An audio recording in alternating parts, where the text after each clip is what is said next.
Yanmo tarararikshani aturani Vedadi bijadima Nityam chetasi bhavyate bhuvigada Sanvakya sancharini Mam patu priyadasha bhavakapadam Sangataye Shridhara Datri Tvam Svayamadi Deva Vanita Dinati Dinam Pashu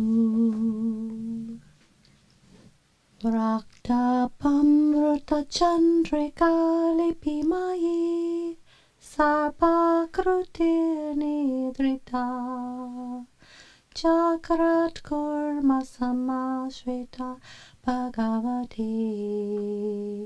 Tvamam Samalokaya Mam Shoganda Kuganda Dosha Jaditam Vedadi Karyanvitam Svalpa Svamala Chandra Koti Kiraner Nityam Shariram Kuru Siddharthi Nijato Shavit Salakatir Vyajiyate Vidyaya Kundaya Kulamarga Mukta Nagari Maya Kumarga Shriya Yadyevam bhajati prabhata samaye Mayana kale tava Nityam yakula kundali japapadam Bojam sasiro bhavet Vavakasha chaturdale divimale Pancha phalanmulake Nityam samprati nityate hagatita Sanketita bhavita Vidya kundalamani nisvajanani Maya kriya bhavyate Yeshte siddha kulodbhave pranatibi Satstotra ke shambhuvi Data Shankara Mohini Dvibhavana Chaya Padorgamini Samsaradi Mahasukha Praharane Tatrastita Yogini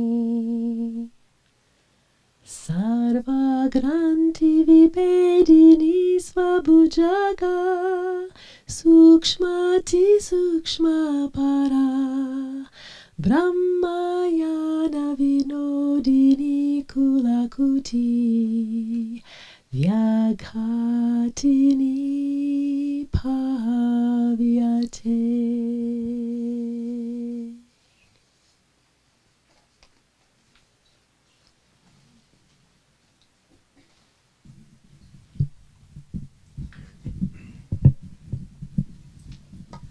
So let's close our eyes just for a moment. Suspend our mind just for a second. And we become aware of awareness. No one way of doing that.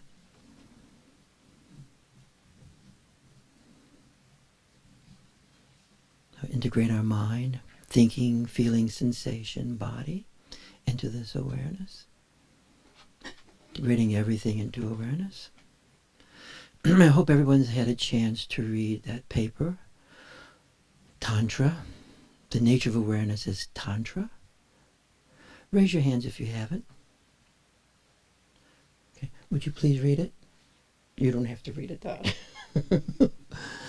But if you remember this seminar, I would like you to read that paper. It's directly relevant to both these, what we spoke about initially, and then also to this drama of embodying awareness and living in awareness.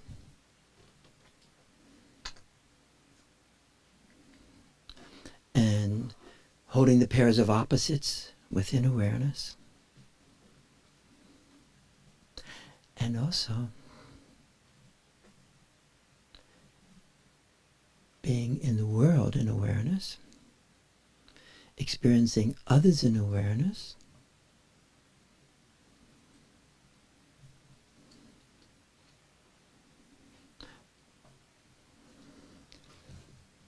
I've also asked people, you don't have to read this book, but Jung in Love. It's a very useful book on this topic of non-duality, within duality. The mysterious conjunctio. And just an aside, the mysterious conjunctio has different meanings. On one level, it's being able to hold the pairs of opposites within our own self. Holding both simultaneously. Right and wrong, good and evil, better and best, truth and falsity, and the zillions of them, But it also has to do with the pairs of opposites between me and you, between us, and how we enter into the mysterious conjunctio with each other. There's an interpersonal realm, right? Liking and disliking. And at this other realm, the realm of awareness, this direct inside to inside experience, which the Tantras are particularly concerned about. Raise your hand if this is making sense. Okay?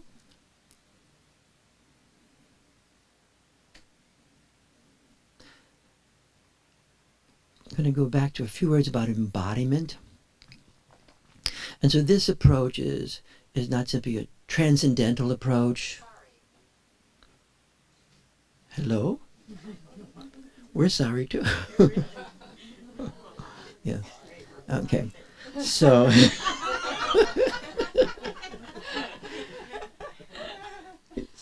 so this embodiment of awareness,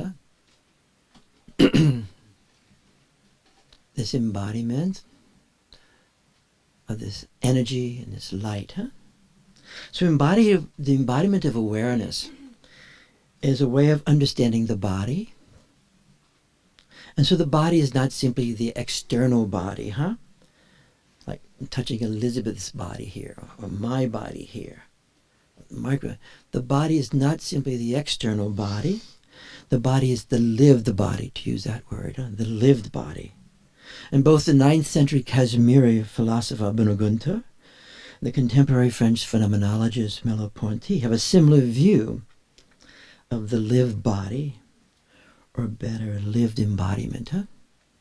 So in this way, liberation is embodying awareness, which is not the same thing as embodying our mind, and embodying awareness, and integrating our mind and our body into this awareness. And even as we touched on in that paper, with the instinctiveness, part of what Tantra does is to embody instinctiveness. And often when it comes to instinctiveness, we can have either instinctiveness out there, you with me? Outside of me. Hear no evil, do no evil. And it's right out there, you with me? Or the other side often, of these pairs of opposites, I'm possessed by the instinctiveness. I'm captured. I'm totally organized by it. I belong to it.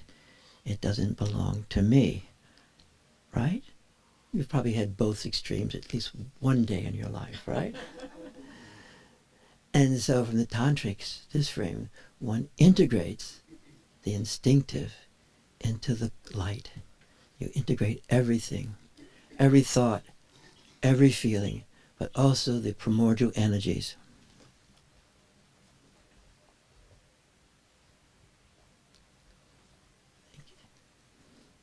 Thanks, Jeff.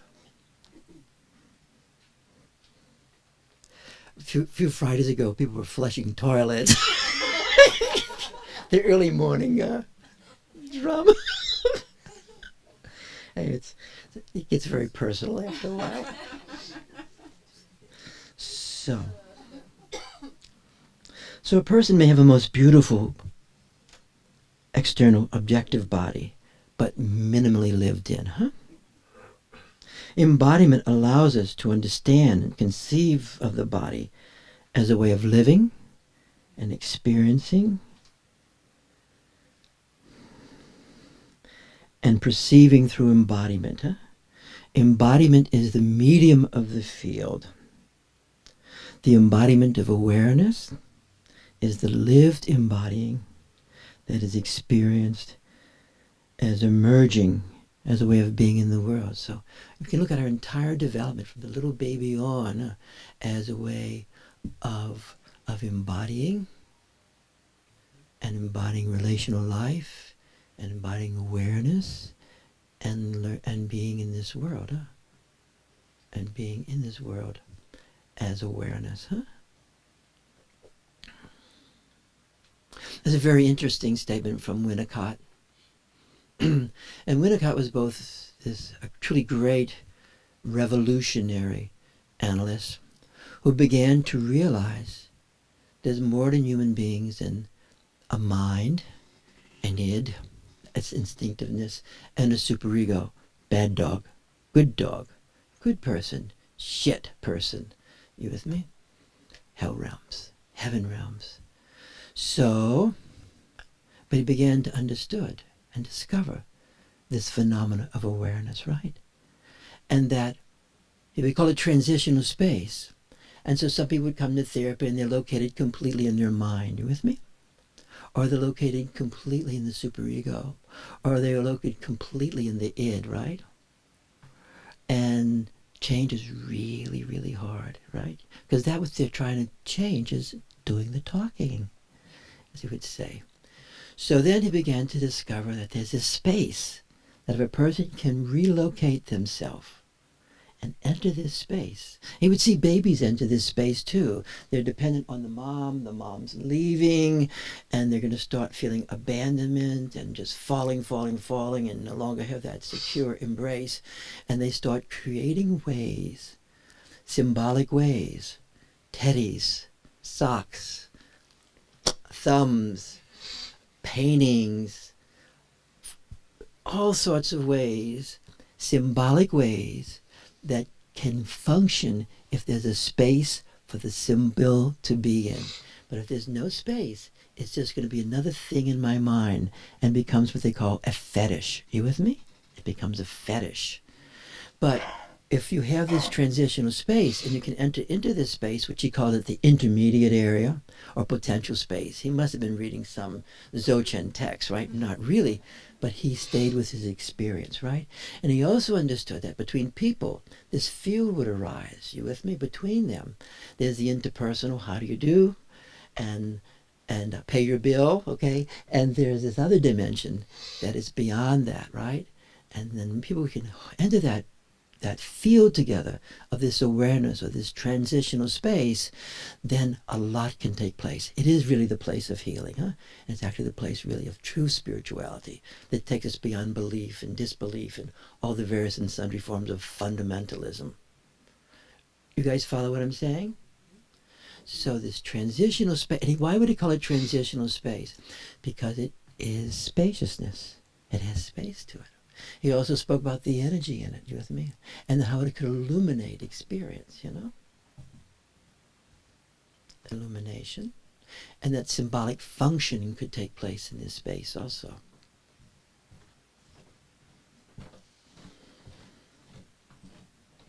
And at the same time, to be in this space, you have to step outside of your mind just a little bit. You with me? So you have to step out of thinking. For a lot of us, thinking is our base.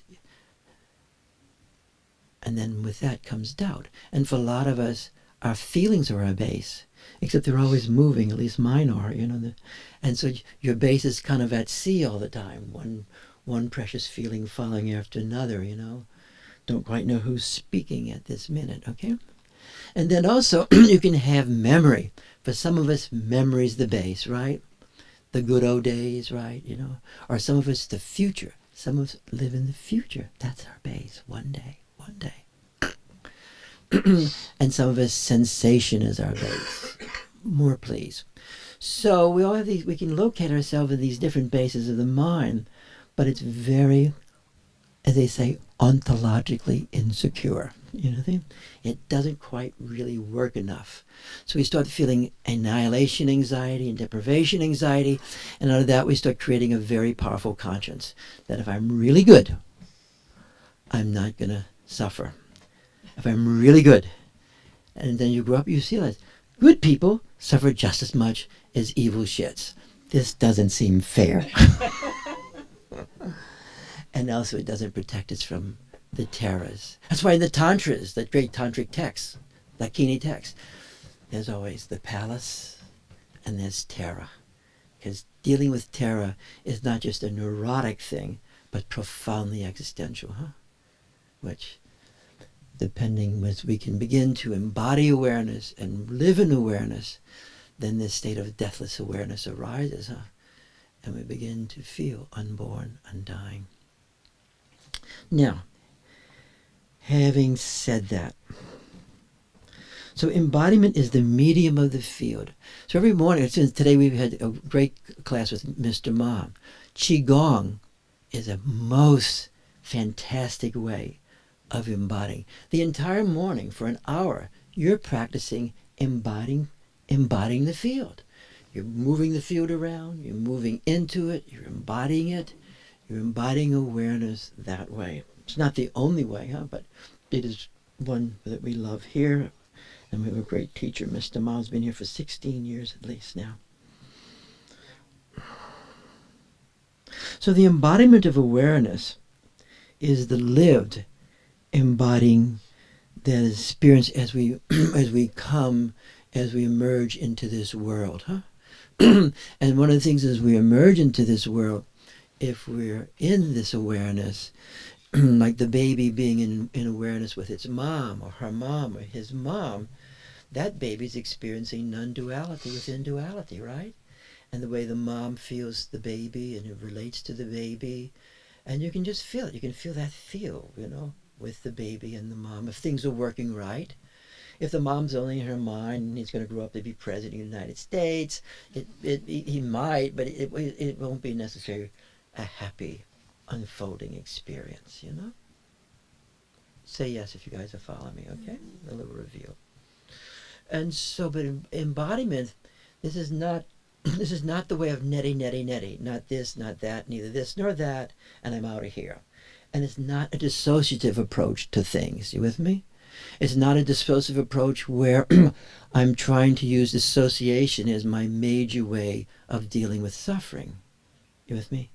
Actually, it's quite different when you're in awareness, because then bliss becomes a source of dealing with suffering. And also dissociation, if I dissociate enough and detach enough in this way of detachment, which is dissociative, as I detach more and more and more, it does lead me into a realm of feeling of depersonalization.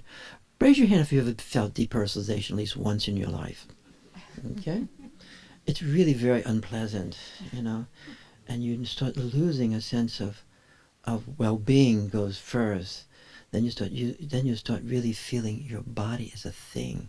One of the first qualities of depersonalization is now I'm in a thing. I feel like I'm in a cabinet.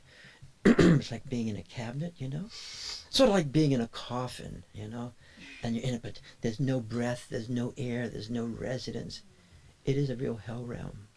And if you stay in depersonalization long enough, everybody else starts to feel like they're not persons either. Are you with me?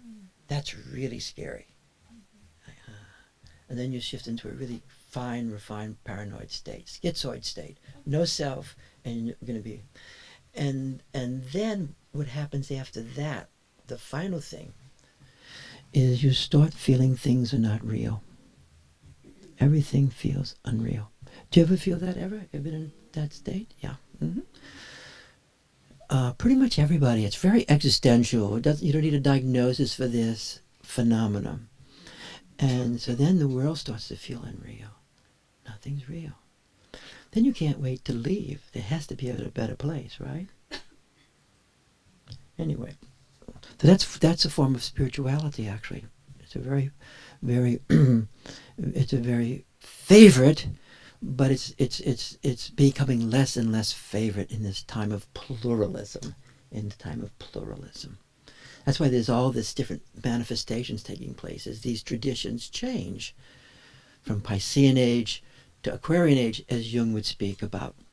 Now, hope everybody's enjoying this right now. So this embodiment of awakened awareness pulsates in resonance with being itself.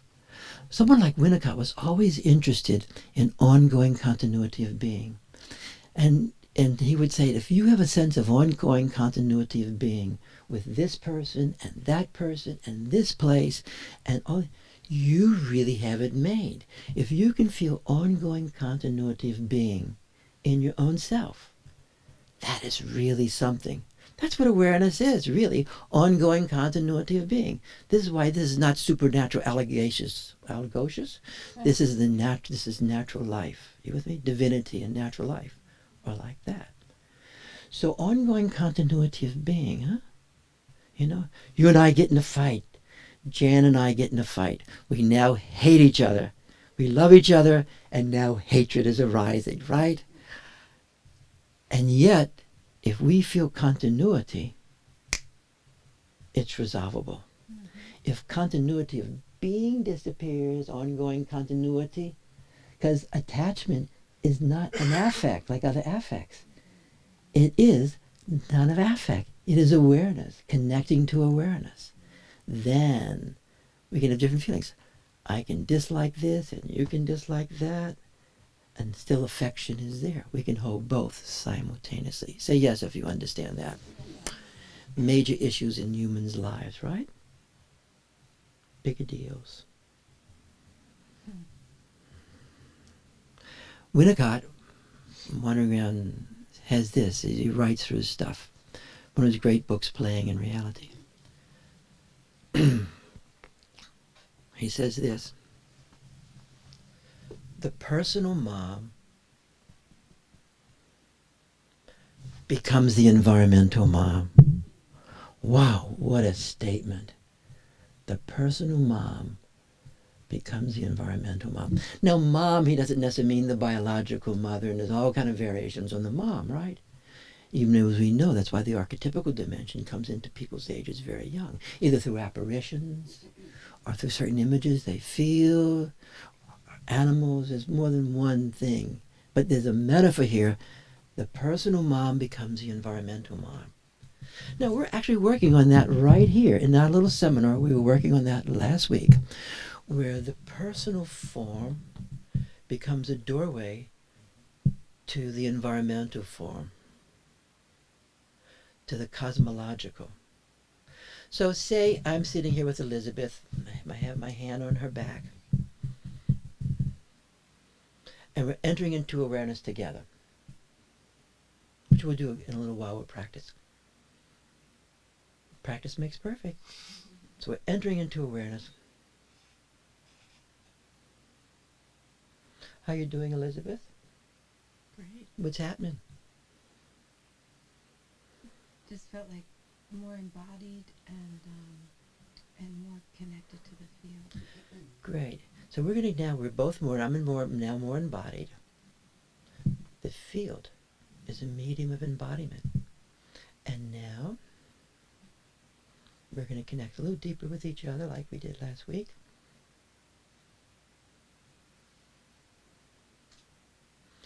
How are you doing with that? What's that like? Well, I begin to feel the channels opening up from the base of my torso coming up towards my Great. heart. I'm feeling the channels opening too, right? There's a mirroring, huh? Wisdom mirroring. Direct. So I'm going to lean into you a little bit more if you don't mind. a boundary question just now, right? Coming in. What's that like for you as we do this? It's a we thing.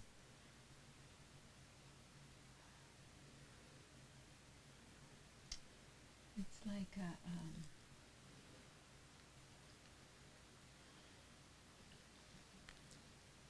a wave of energy that brings a sensation of less density and Beautiful. Less density.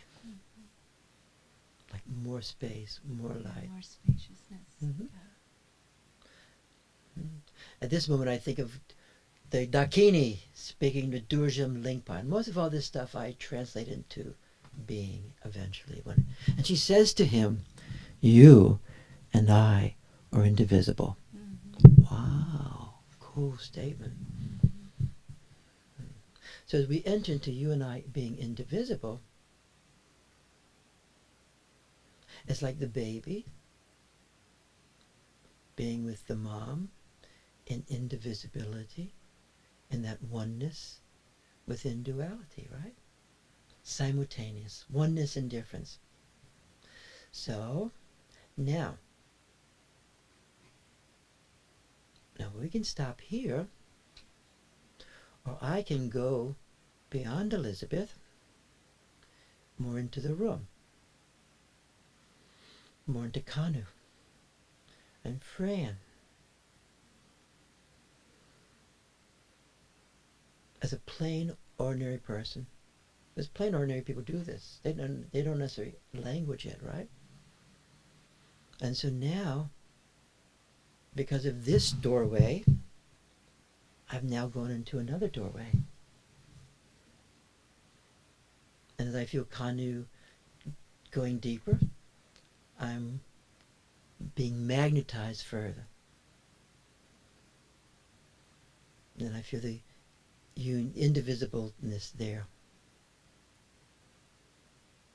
And now, I can go further. Being a rather nepotistic sort of person, meaning I like my own, or those I'm with, but to go further into the world, right? That's a real step, huh? To go further into the big world. And then to go further into cosmology itself, into the cosmos itself. Still trying to do that.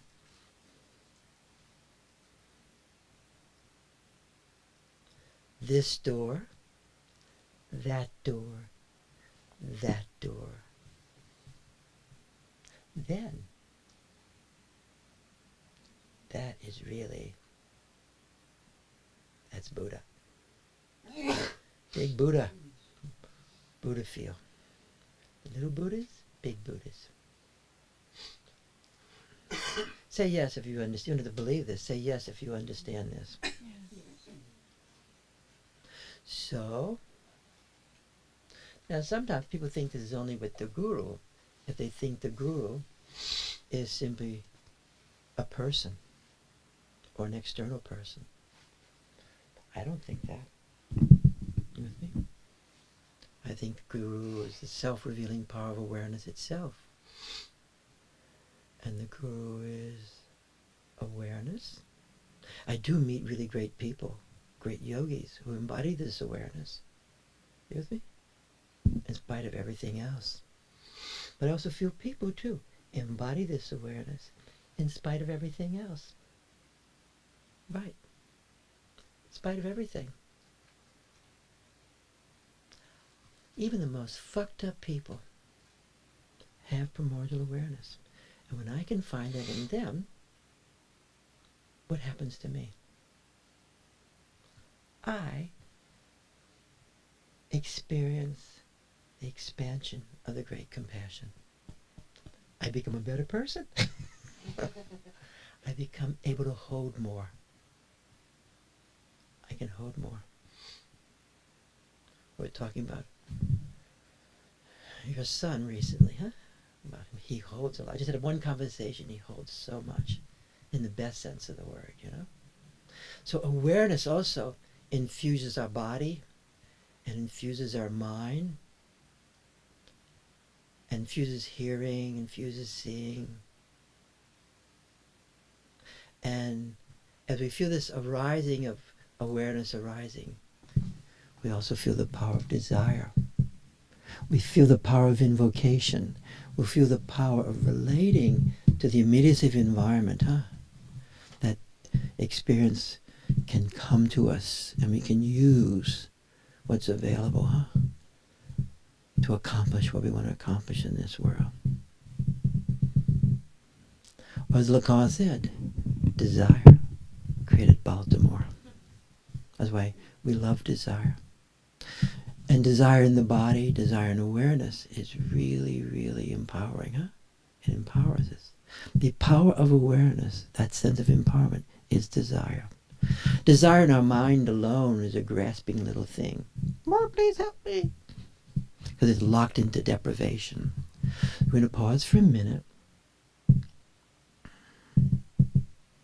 So last week we were practicing entering into non-duality and duality. You with me?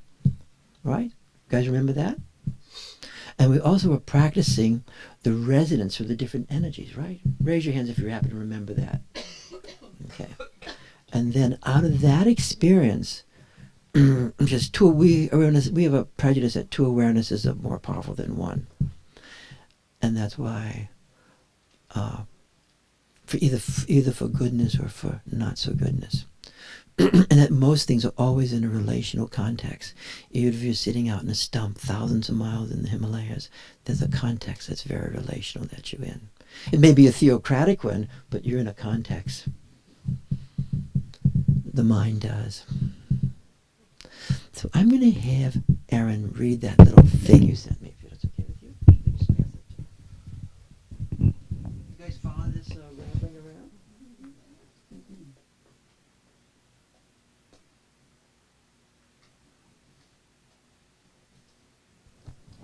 It's going to be on containment. And I mentioned containment last week. It's very helpful, as it always is.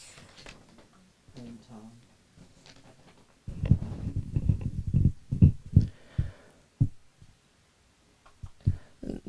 The word containment for me can feel concrete, like a cap or a limitation, rather than a way of holding. And holding itself has all sorts of ways of entangling one. But as Rudy speaks about containment last week, the following comes and is immediately helpful or clarifying in experiencing containment as not necessarily concrete and is neither limiting nor holding. Containment is responsivity, unerringly guided by givenness of who I am in meeting circumstances. In this way, thought and action, occurring as one, can be an example of such containment, like what is symbolized by a peacock feather, spontaneous and complete. It is much more than a way of holding awareness, and is much more than any process can be. In seminar, I have the image of a skull cup filled with liquid that dribbles out continuously through small fissures in the bottom of the skull. And yet, simply gazing into the skull completely fills it again. So emptying and filling are never completed, but rather are ever completing. The two are intertwined, ongoing and unstoppable, like the living dynamic of indefeatable Rudy speaks of at times.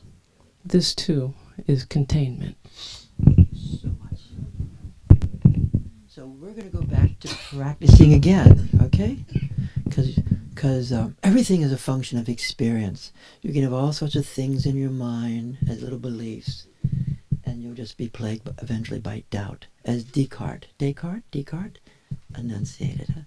So we're going to practice this again. And we're practicing working with the elements, huh?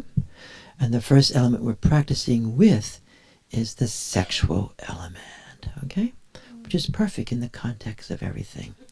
So, would you guys mind pairing up? And you're a wonderful visitor today. You can just hang out and just enjoy the drama, okay? Glad to have you here. Appreciate it so much.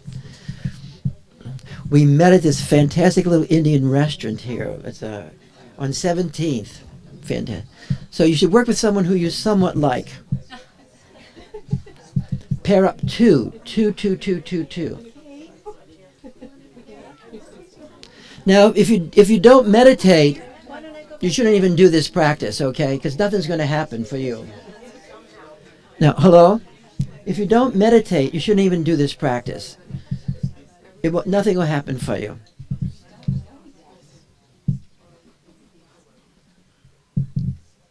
So everybody's meditating, huh? Let's do side by side. You're in a cab in New York City.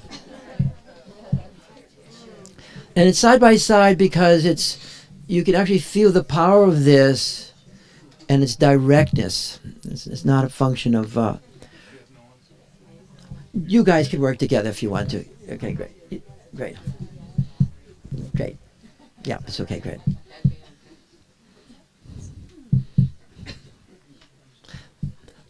Your first, it's Todd, right? And your last name is? Brown. Great. Glad to have you here.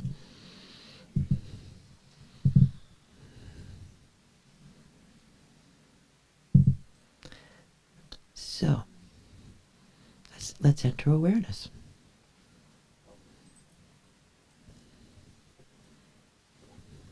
As Duzhi Rinpoche said, one of the great secrets is extension, right? You'll see that over and over again. Extension. I think, Karen, have you work with me? Because you're going to come over this way. And if you decide to come, you can work. But takes a little practice behind it, so a couple of years. So we'll focus. You can sit right here, yeah. Of course, there's no one way of it. We're just trying to use the most informal way. And you can actually touch the other person. So we're going to extend inside to inside through our heart.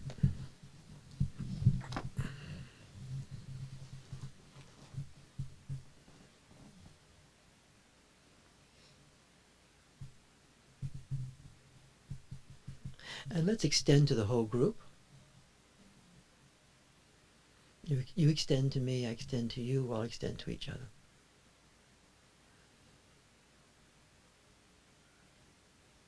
Let's extend to our friends on the internet.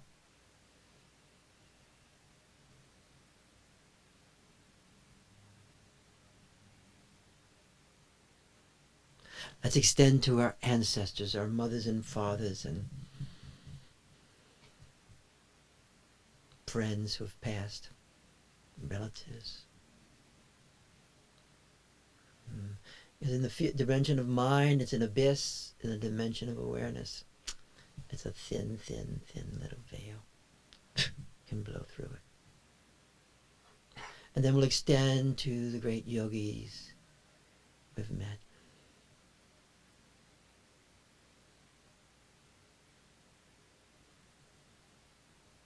And in this tradition, everything is just as it is. Just as it is. It'll take you beyond hope and despair.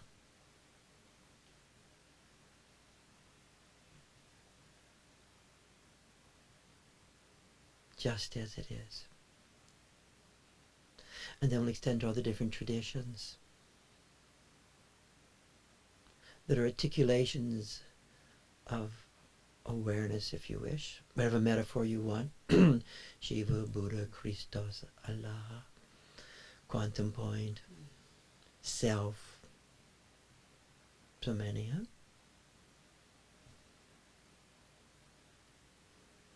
And they all unfold over time.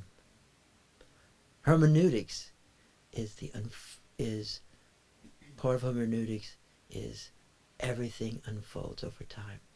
That's why a little bit of history is really useful. Even in terms of our own life, how we've unfolded.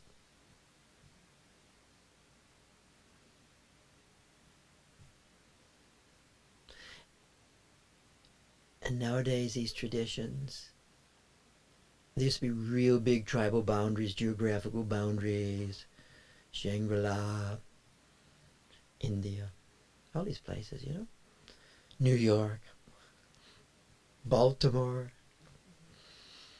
And now they're so thin, information's so available, that they mix in our own bodies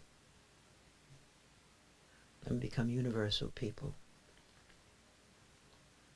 It's happening. Surges.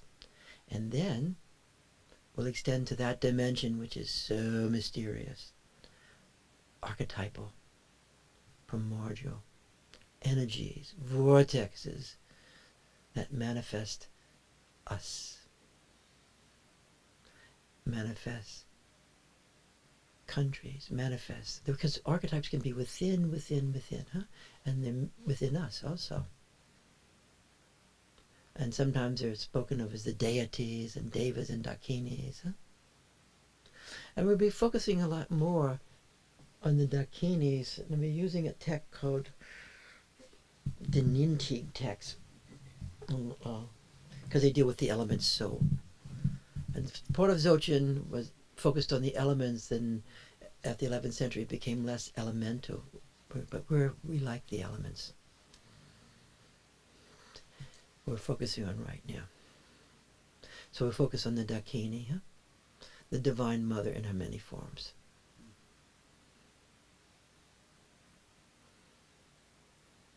So now we're going to lean into each other. And you may even touch each other just a little bit if it's okay with you.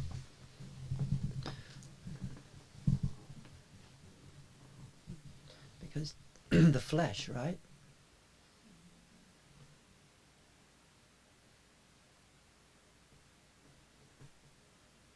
Then as you allow the instinct to become more in the column of light, a la the Kundalini of sublimation, everything is not always so sexualized, right? Or desexualized. Eros, life force, Shakti, shining, pulsation, aliveness arises, huh? It arises relationally.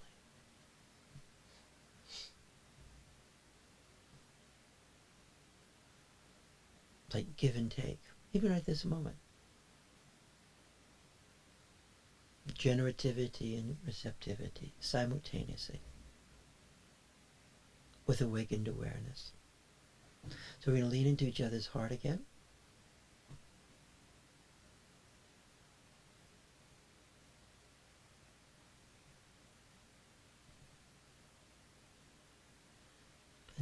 And you can be extending from within you, deep within you, deep heart, Hridayam space,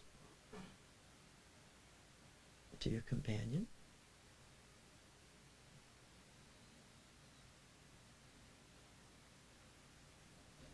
Another, sometimes you can amplify more, you can intensify, or you can pacify it. Or another fivefold function is magnetization. You can pull. Let's pull a little bit.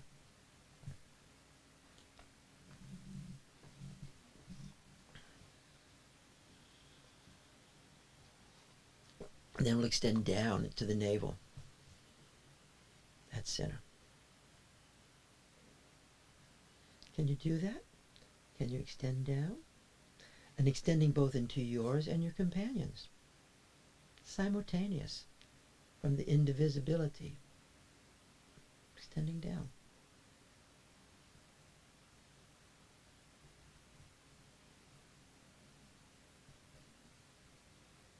Extending all the way down.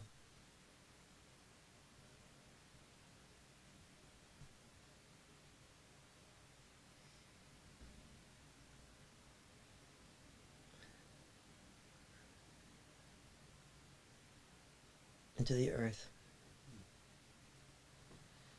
Then we're going to ground there, and then we're going to extend, come back up without leaving the base. Coming through the heart, little doorway in the heart, into the chest, into the throat.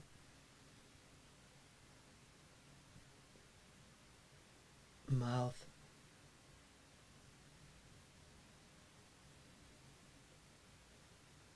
The yoga use the word kadig, totally pure.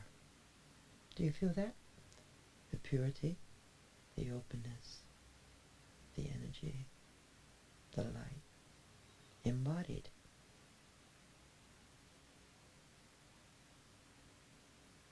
We're still in preparation. If you want, you can extend to the archetypal again, Sambhogakaya.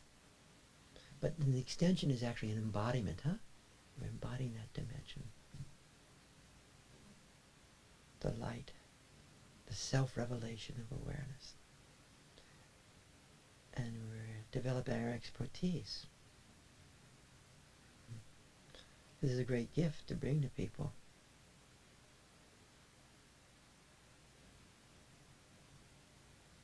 And everyone can do that here.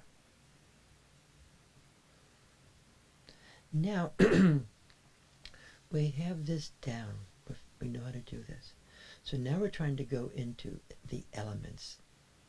So now we're going to focus down, and today we're going to focus down into the sexual center. There must be an elegant word for that. We're going to go down into the lower body, and I asked you last week, see if you can search for an element or a place or a spot within all that space and open it. Let's see if you can find the sexual spot. A little spot. Do not worry.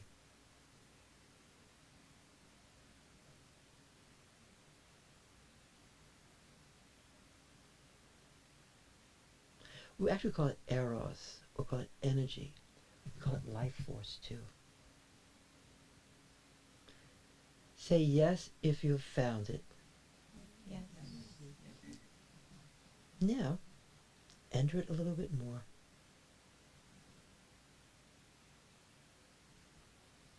Now, believe it or not, because your companion is doing this out of the mirror wisdom of resonance, you're more capable of doing it. Is Elizabeth is capable of doing this? I'm more capable of. Jan's more capable of. Because it's in the field. Whatever's in the field resonates. Even discoveries. Gnosis. Now we're going to bring it up a little bit. But you're not pulling the whole thing up. You are just gently pulling this up. Sort of like the stock market comes up, then it goes back.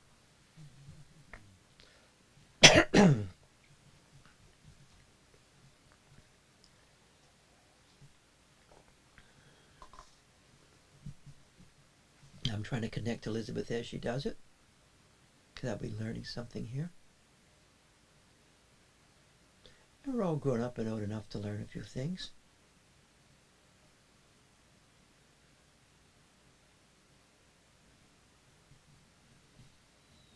We've learned a lot about instinctiveness already. Now we're learning about how to use it in a very powerful, generative way. Up to the heart center, up to the throat, palate of the mouth, behind the eyes, up to the forehead, top of the head.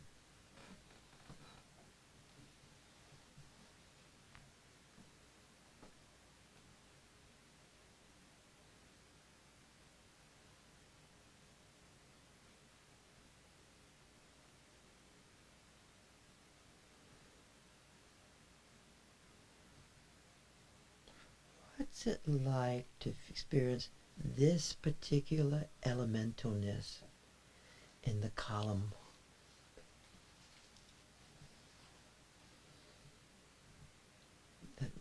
that you are. Just notice what it's like.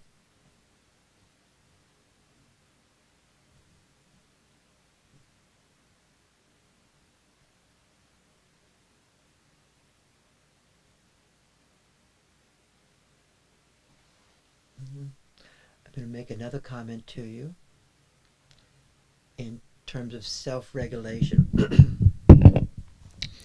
which is a big thing for us human beings, how to self-regulate.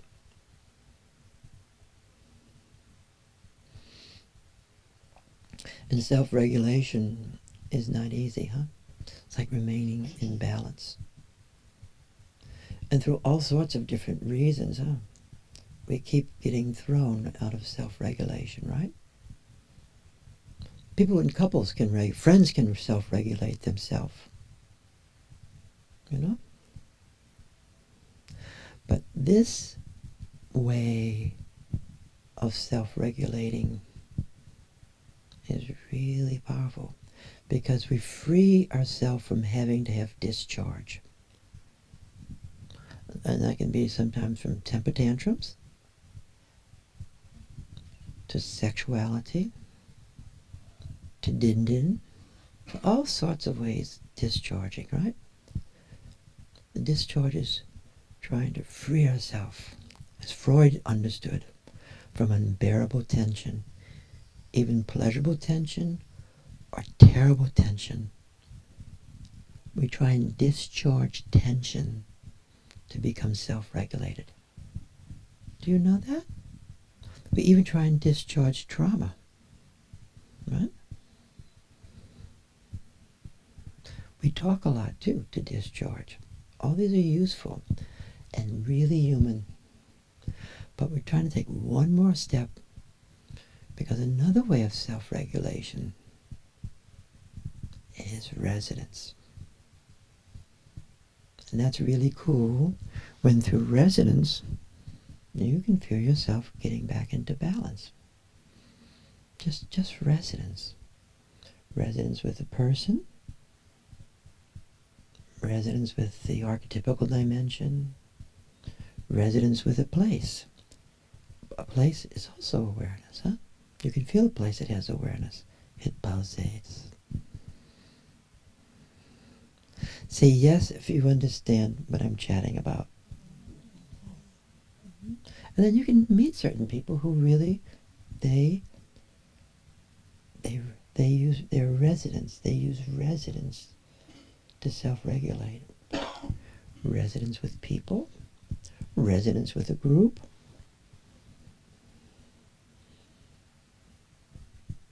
resonance with their car. So right now, but a lot of people use sexuality to self-regulate. You with me?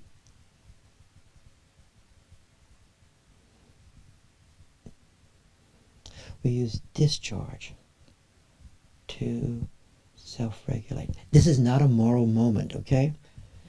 It's looking at different ways to self-regulate our life. You with me? Running helps. But a lot of runners, some of them, they are in real resonance. They have resonance in their pocket. You know, they that stride they get into, you with me? They have resonance through running. Say yes if you understand what we're chatting about today.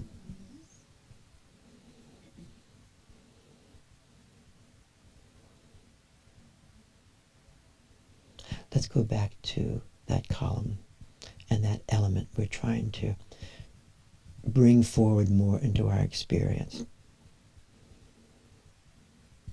Because really it's a great element to have within us in this column, because it really is the life force. And you bring it in the column, the central column. It also brings youthfulness, as they say. It's even supposed to be good for health and pain. I know people who use it for pain. Just feel the potential space you're working with.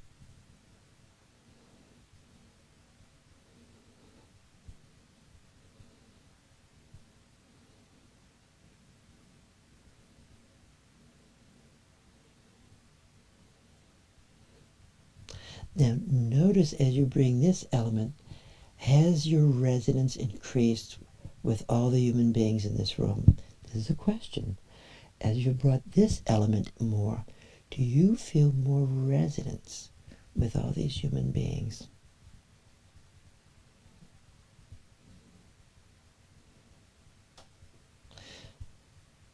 Now we're going to explore our experience, because that's really how we learn. I blab for a while, and then we explore experience.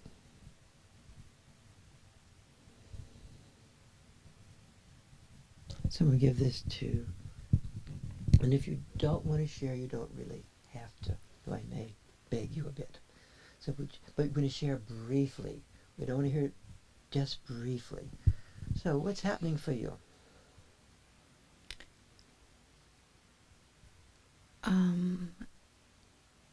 The whole process has helped me become more full and more whole in my own being, and there's a relaxation, comfort, support in my own being as I lean into you, into your light and your column, and the elements are rejuvenating me and strengthening me and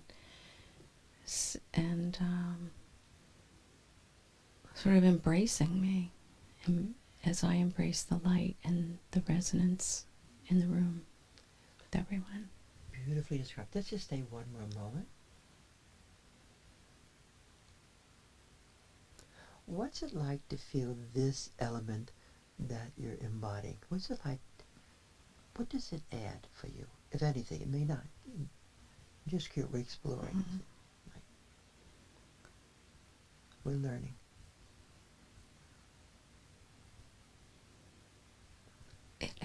It adds an element of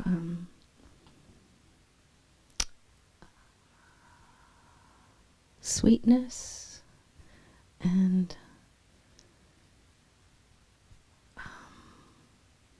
connection and joy. But she's helping us to take some of these earthly elements, can bring in a kind of sukha, kind of sweetness, almost a fleshy sweetness, you know? Embodied. Jewish sauce. Thank you so much. I'm going to give this to the next person. And if you just as directly as you can, what have you experienced so far today? What's it like for you right now? So I'm trying to answer your question, what does it add? Mm-hmm. And for me, it adds the sense of heightened vitality, Cool. which stems from kind of feeling each of the chakras vibrating vitality.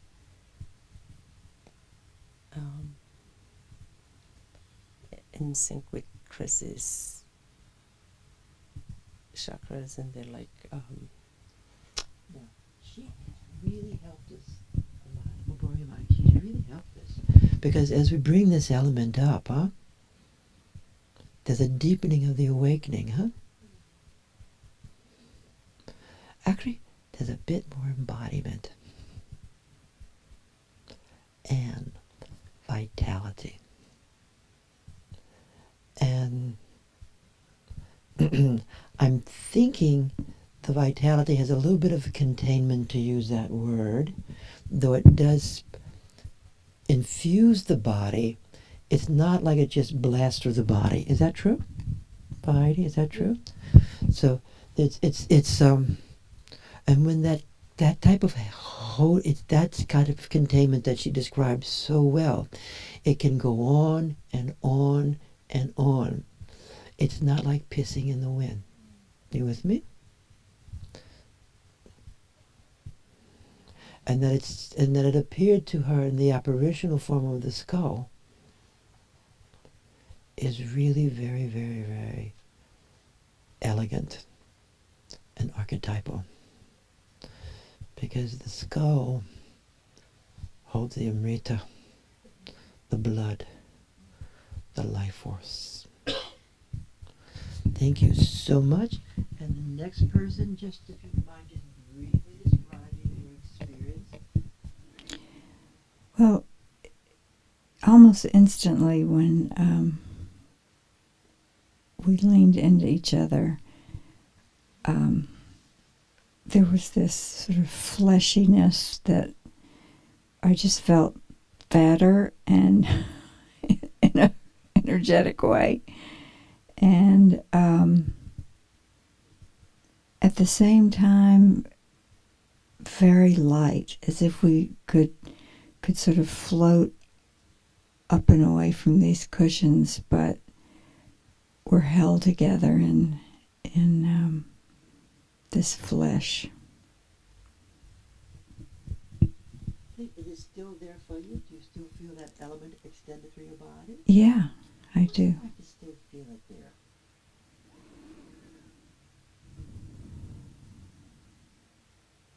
It's so reassuring,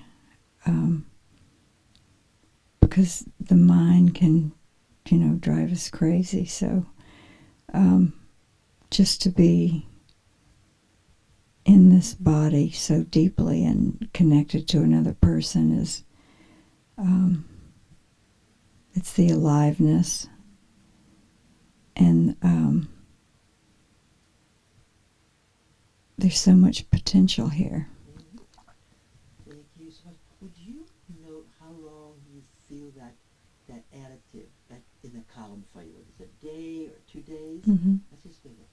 Thank you. We're going to pass the microphone to Jeff. So Jeff, welcome back. Good to see you. So we've Kano and I have met this way several times over the years, and there's always a story of us. We bring ourselves into this space together, and it's unlike the space that I share with anyone else. It's very sweet and warm. I'm very grateful.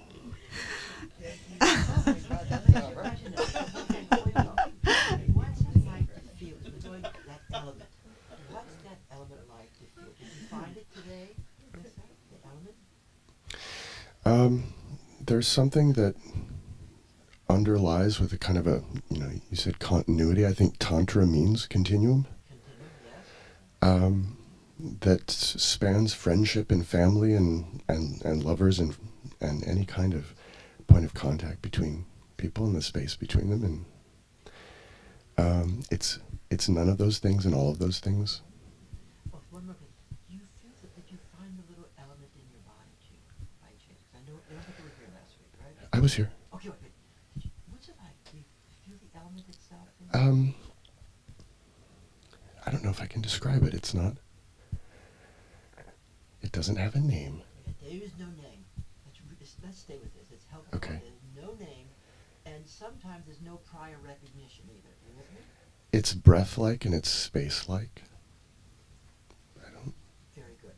Words fail. It's breath-like and it's space-like. But when he said it's breath-like, it's alive. Thank you so much. Sure. Thank you so much. Wow. It's true. I have this interesting connection with you, Jeff, from just here, and building on that space. It's definitely finding that space. It was, each week it's been different, and this was that breathless and breathy spaciousness place of something full, very full. And I don't know how to describe it. There's words are kind of eluding me right now, but it's a definite energetic that's just pervading this space. Perfect. Would you pass the microphone back? I'm going to clap just a little bit. Because they're enunciating this dimension. And it's so interesting how it's holographic, like how one thing can contain another thing. But as this arises, and it really is beyond words and letters. Often there's not a prior recognition to this. But the breath, I almost feel like saying the flesh of the breath, the breathless breath, the pneuma, to use that word, is so direct as this element is brought into us. And the breathless breath is without discharge and has continuity in it. And it's resonant at the same time. And it's so pure. And that it is knowingness again. You can just feel it in your body.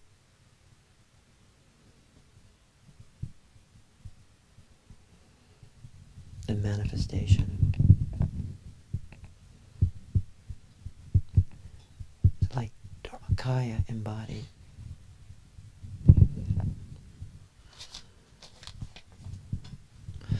Lama Dorchen, who we love, would describe sometimes this. And maybe in some of the videos that Elizabeth is playing, he'll go into that. Because in some of the earlier formulations of Dharmakaya, it was beyond movement, right?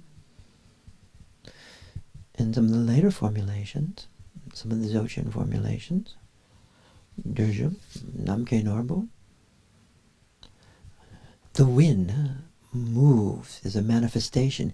It's manifesting. And so there's stillness and movement simultaneously. You don't have to buy any of this.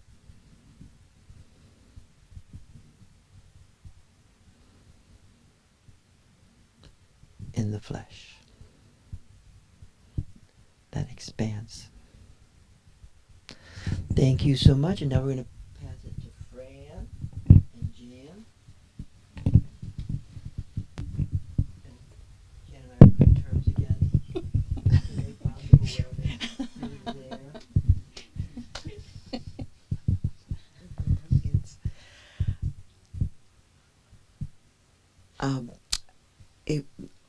My experience with Jan was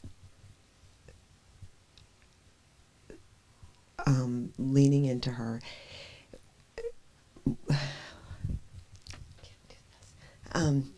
It was like leaning into complete safety, and from her, it's like her body was there, but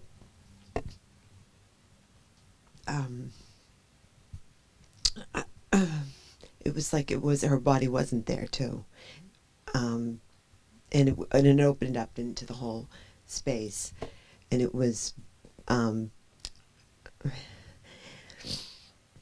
I felt like I was gonna be blown apart into like a million particles, at the same time feeling completely safe. That is a great feeling of feeling yourself really being stretched and totally safe at the same time. Then you can keep unfolding and moving. Thank you so much, Fran. Jan? When you said to tune into Divine Mother, there was when you see the halo around people's bodies, when you see the aura around a body, it's like it started behind the head and just kind of went around the two of us, and then we were kind of glowing within that more intense glow, and it was like a protection and a sphere holding us both at the same time. And then when it was the time to connect with the sexual center, it just sort of, the element, okay. All right, and connecting with the element, it sort of filled in the lines with it brought up all the light to match the outer surround of the sphere, and so it was all just lit up, and there was a warmth and just full of love. What did it feel like when you discovered the element? Could you put that to words? There was some structure there, and a lot of blue light, and a lot of warmth. Many people, when they see this moving, if you have that capacity, you're going to see the blue light, and even what some call the blue pearl. Mm-hmm. And you see this luminous blue, sparkling light coming up through that Mm-hmm. frame. And then for those, you can see how this does also fit in the Kundalini frame also. And actually Kundalini masters also work this. But it also, there's a side coming to the Kundalini. A lot of times when you're around a really great master, there's a lot of Kundalinis all over the place. But it's just exploding around you, but it's not very well contained. And some of the great teachers like Phenomenology would always say, you have to learn to contain it. Contain it doesn't mean contract it, but you have to, not unlike Aaron's description, we're learning how to hold it with me, that it's not just dissipating or pissing in the wind. But that happens initially. But if you have the structure, a little bit of structure here, then that structure can really, really be supportive first of all, discharge isn't so compulsive. You with me? For everyone. You with me? Because regulation starts to become through resonance. Raise your hands if you're understanding what I'm saying here, okay?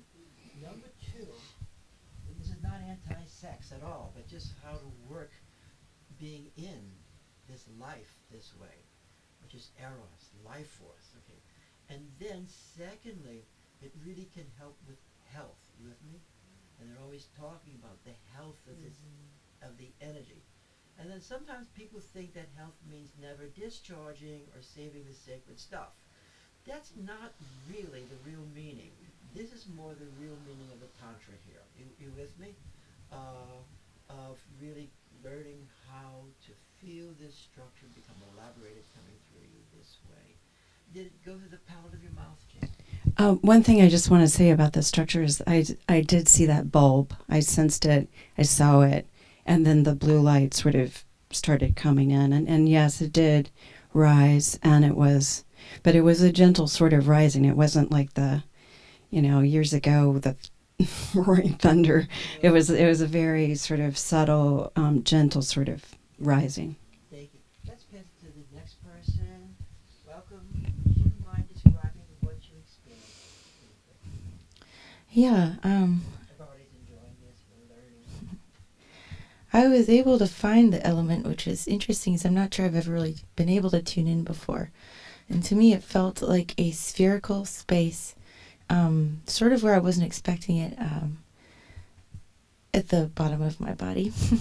And then I was able to pull it up, and it was really kind of profound. As I pulled it up through the chakras, up through the palate of my mouth, through the roof of my head, it felt very unifying, like it was integrating all of my parts of myself and then also strengthening. So, and in a way, like you were saying, it's good for health. It made me feel like a sense of youthfulness that I haven't felt in a long time. And maybe I used to feel more connected to that central aspect of myself.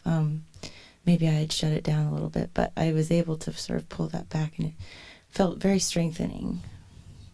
Beautifully articulated. You mind passing it back? I have. Sure. I have. Empowering is another word I would use. It is truly a true self-empowerment in the best in the tantric sense. So So she's described so many things there with me, and finding it. And actually, I can't say, well, it looks this, turn right and go to the left. No, it's a discovery, and that is the guru. The guru is the self-revealing aspect, and suddenly we discover it. We're looking for it. I don't even know what I'm looking for. Oh, and then it starts to arise, and then we start experiencing the qualities. You know, believing is not seeing. You can believe all kind of stuff, like a lot of people do, and they believe all kind of stuff, and it sounds good, hopes good, but really and truly, it's sort of a support, but in rough times it crashes down to shit. But when you have experience and you're embodying this experience, then you are entering indestructibility. And so you could feel it moving up as a SPHRE. It's a sphere, SPHRE. It's described like that. And then you can feel its cohesiveness and how. Now, sometimes people have the channel open, but really and truly, they're a little bit airy-fairy. You know what I mean by that? They're a little bit. No offense to any of us, you know, everybody's been through that phase, kind of wandering around. God is good. Bus runs over you. But there is there's this empowerment arising of cohesiveness, and you can feel it as it's emerging in you. You start becoming more cohesive through this element. You with me? And this really is the power of the instinctive element in what it can be and is. You with me? And then also it starts enlivening you, and you start feeling the unbound, undying element of youthfulness starts to arise without even thinking. It starts happening naturally, this life force. So this is why this is really so cool, and I'm glad we're all more or less able to be doing this now. So we're going to pass the mic back to Laura.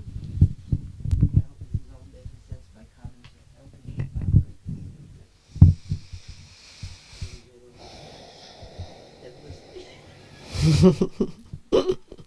It's very helpful.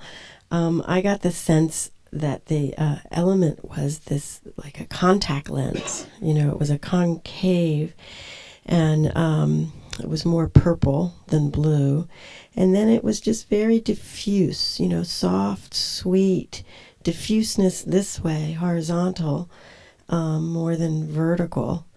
And a lot of heat. There was a lot of heat initially.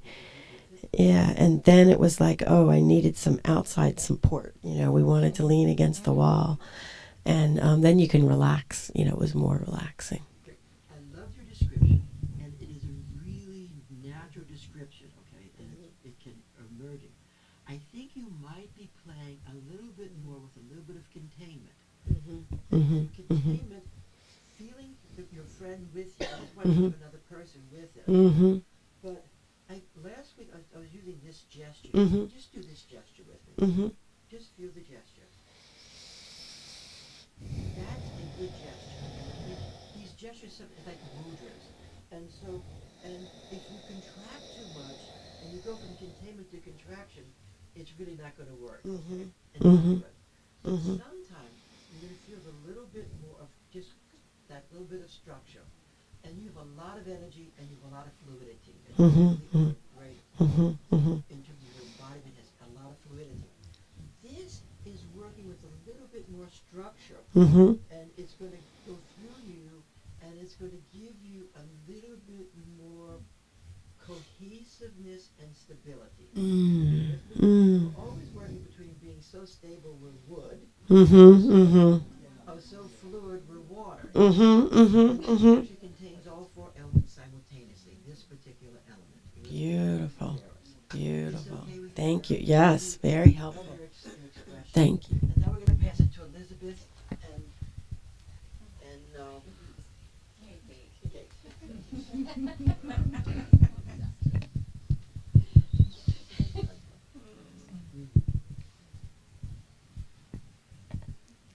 But it is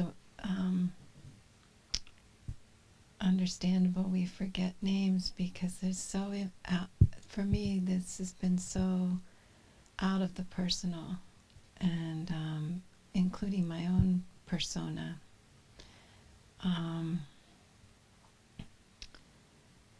And out of the emotional, which is really freeing. I feel very free by that. There's just this sense of lots of warmth, lots of intensity that I definitely feel. And I feel the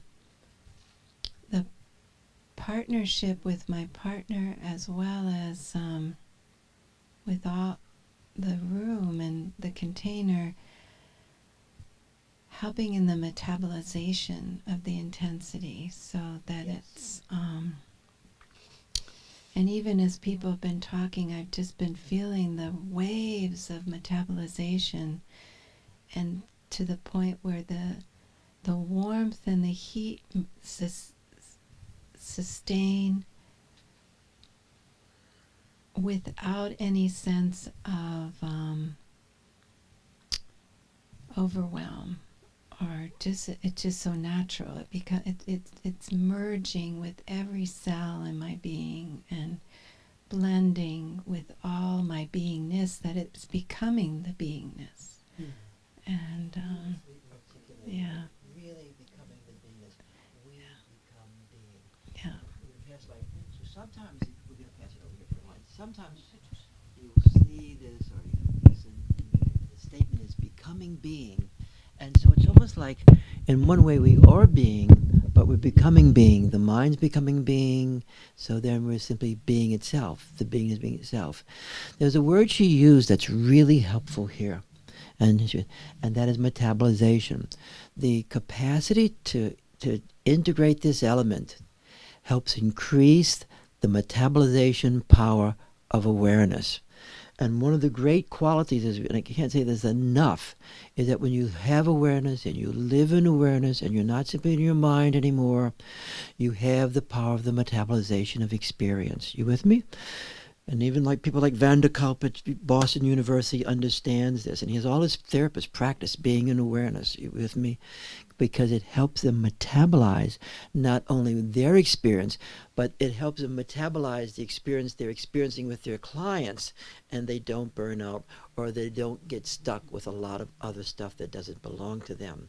So metabolization is one of the great, and it's in the Dzogchen masters speak about it, and also the Kashmir Shavist masters. Abhinagunta speaks about it. It's like digestion. So you're metabolizing experience. So as you're bringing in this element of eros, of flesh, of sexuality, you with me, with its different connotations, it actually helps strengthen the metabolization experience. And metabolizing experience means there's less necessity for us to discharge everything and anything in order to be somewhat balanced. Say yes if you understand this. You with me? Many years ago, when I first started being in Gestalt therapy, there was awareness and there's also discharge practices, and in a certain way, discharge was useful for people up to a point. You with me? But it's not. Some people only did discharge, and I would watch therapists who only did discharge with their patients. The person initially was very freeing and liberating. But then it became a weakening experience. You with me? And there's a certain way where discharge is really useful. You with me? And then you're just pissing in the wind after a while. And you're pissing powerful states that can be utilized for survival. And so there was a misunderstanding among certain forms of this stuff around, what's the word? Regulation, self-regulation. So some expression is necessary, some expression is necessary, but it's different between just discharging. So this element can help us metabolize more. That's really, really important for all of us, to metabolize experience. And metabolizing, thanks Jeff, and metabolizing trauma, cumulative trauma. Thank you. Back again.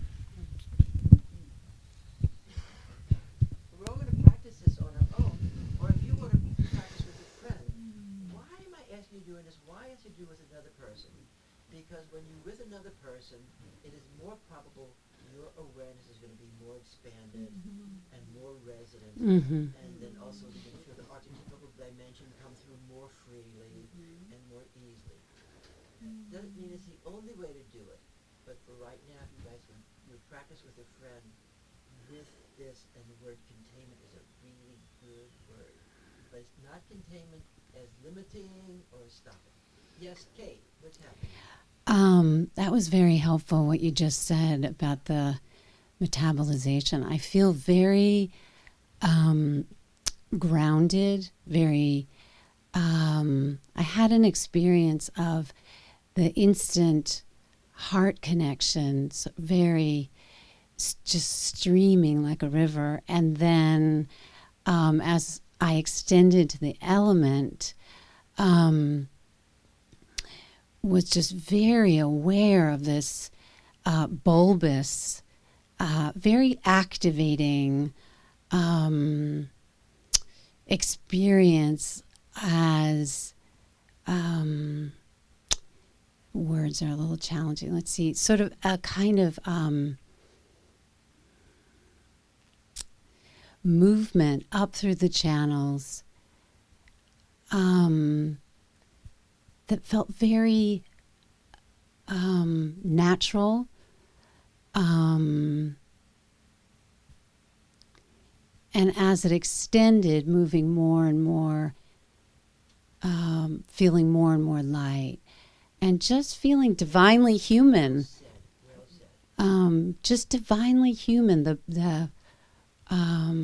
Just the expansion and the connection to my body and Elizabeth's and my the whole room, really. Beautifully described, especially the translucidity of the phenomena becomes more and more luminous without losing fleshiness, but not becoming dense. Pretty cool. Welcome, Patricia. So for me today, this is all about essence and sacredness. As I connected to the element, there was a beautiful opening in my heart region, and I was being shown the way the element collaborates with the heart in my being. And in that region, it was like the Milky Way. It was vast. And it even looked like the Milky Way. So then as the connection continued, the essence of me is being revealed through this, through the element. And I am being made aware specifically what would be missing if I didn't have the element. So that's completely disconnected from anything social or anything objectified or any kind of eros, a desire. I'm being shown what this makes me. This, and then doing it with a partner, number one, it's an amazing way to connect through that essence of the element, to be with someone in that. And then it also rarefies and intensifies and enhances the way that we're connecting. The element being honored is taking our connection deeper and deeper. And it just is a wonder to be shown and taught what the element does for love, for the heart, but not with any kind of social or objectified context. I'm so glad you said that. I'm so glad we recorded it. And it's really so pure, so direct. I'm really happy. There's more coming. I just need to say one thing else. Without having any information or any story, at this very moment, I realize I'm being liberated from whatever I've been through in any lifetime that was toxic, having to do with the element. And it's just leaving. And then there's a purity of who I am through this. We're going to sit quietly right now. By that time, we're going to focus. We're just going to sit, hold awareness together.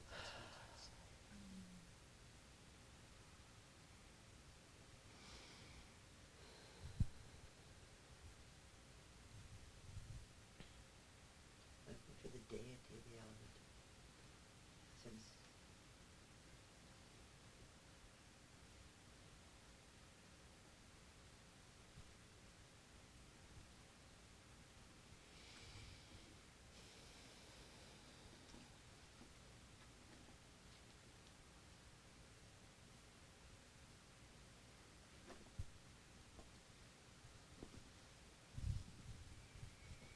I really like to thank everybody who shared today. It was really, really so helpful.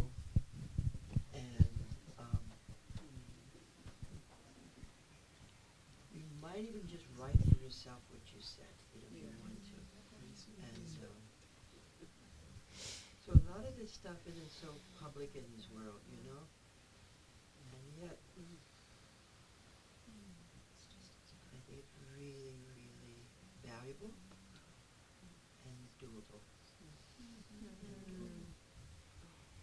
Thank you all so much. We'll extend to each other. Thank you. We'll extend to our friends on the internet. We'll extend to the primordial guru. We'll extend to the monastery. The support of the light. The great compassion. The great compassion is always liberation. It is always liberation. So,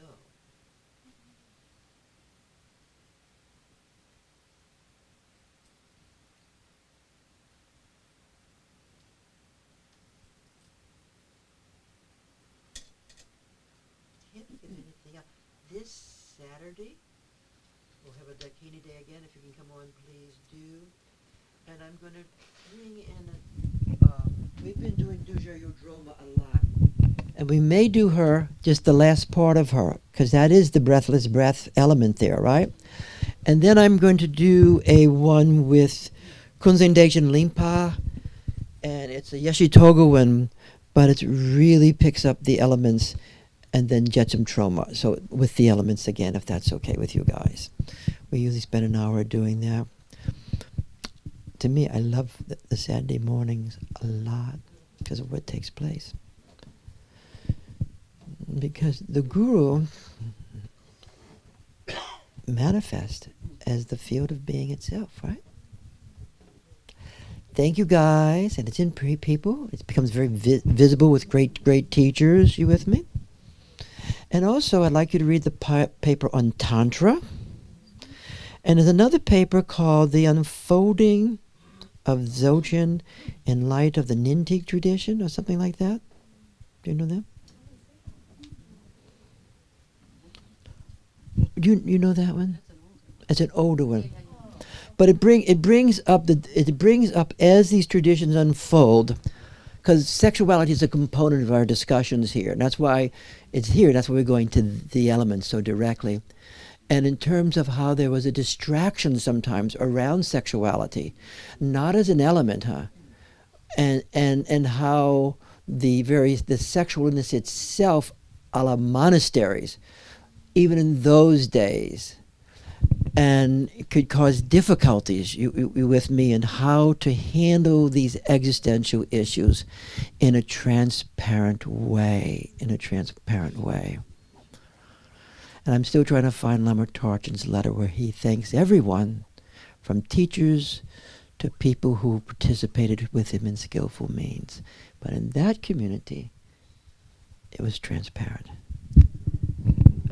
A-okay? And what works in one century and one place doesn't work in another place. In a sense. The situations, right? And so we're all in the 21st century, is it? Yeah. And that's what we're bringing Tantra as this way. Thank you guys. See you later, and hasta la vista.